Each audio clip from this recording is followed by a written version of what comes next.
जय श्री हरि विष्णु जी। भक्ति अमृत रस चैनल में आपका स्वागत है। आज की इस पावन वीडियो में हम जानेंगे अपरा एकादशी व्रत 2026 की पूजा विधि, महत्व, कथा, शुभ मुहूर्त और इस व्रत के मिलने वाले पुण्य फल के बारे में। तो वीडियो को अंत तक जरूर देखें और बोलिए ओम नमो भगवते वासुदेवाय।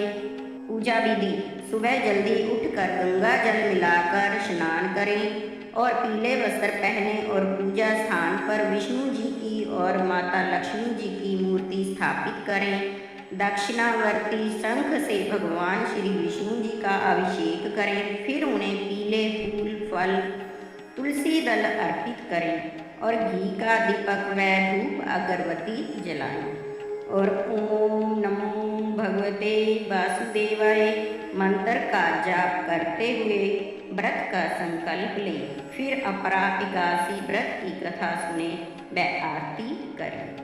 पूरा दिन निराहार या फलाहार रहें। शाम को फिर श्री हरि विष्णु जी की आरती करें।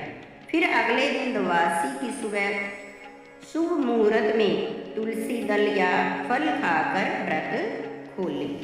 ज्येष्ठ माह के कृष्ण पक्ष की एकादशी अपरा एकादशी कहलाती है। कहा जाता है कि इस एकादशी व्रत को करने से भूत योनि और ब्रह्म हत्या जैसे पापों से भी मुक्ति मिल जाती है। आइए साथ मिलकर इस अद्भुत व्रत की पावन कथा को सुनकर भक्ति अमृत रस का आनंद लेते हैं। एक बार धर्मराज युधिष्ठिर ने श्री कृष्ण जी से कहा, हे भगवान, कृपा कर ज्येष्ठ माह की एकादशी व्रत का नाम बताएं, साथ ही इस व्रत की दिव्य महिमा से भी मुझे अवगत कराएं। तब भगवान श्री कृष्ण ने कहा, हे राजन, ज्येष्ठ कृष्ण पक्ष की एकादशी अपरा एकादशी कहलाती है, क्योंकि यह अपार पुण्य फल एवं धन संपत्ति देने वाली है।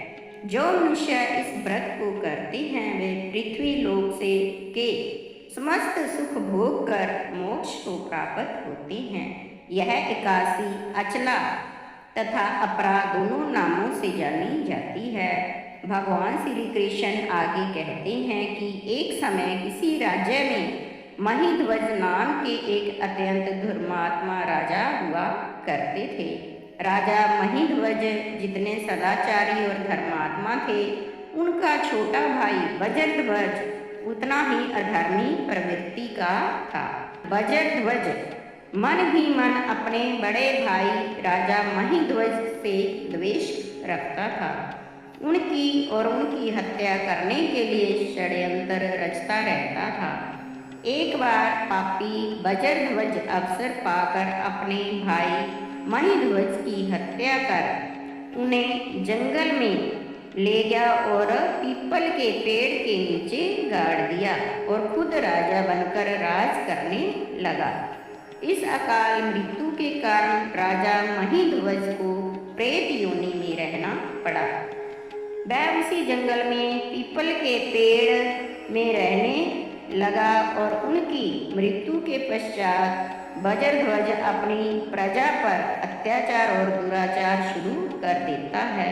साथ ही महिध्वज भी प्रेत बनकर जंगल के रास्ते में आने जाने वाले लोगों को सताने लगते हैं, लेकिन उनके द्वारा किए हुए पुण्य कर्मों का फल जल्द ही उन्हें प्राप्त होता है। एक दिन अचानक धौम्य नामक ऋषि उस जंगल में से गुजरते हैं और अपने मजबूत तपोबल से वे राजा महिध्वज की सारी आप बीती जान लेते हैं और उनकी सहायता करने की सोचते हैं। सर्वप्रथम ऋषि और धौम्य राजा महिध्वज के प्रेत को पीपल के पेड़ से उतार कर उन्हें परलोक विद्या का उपदेश देते हैं। दयालु ऋषि राजा महिध्वज को प्रेत योनि से मुक्ति दिलाने के लिए स्वयं ही अपरा एकादशी का व्रत करते हैं और उसका संपूर्ण पुण्य फल प्रेत रूप राजा को अर्पित कर देते हैं। इस पुण्य के प्रभाव से राजा को प्रेत योनि से मुक्ति मिल जाती है और वह ऋषि को धन्यवाद देते हुए दिव्य देह धारण कर पुष्पक विमान में बैठकर स्वर्गलोक की ओर प्रस्थान करते हैं।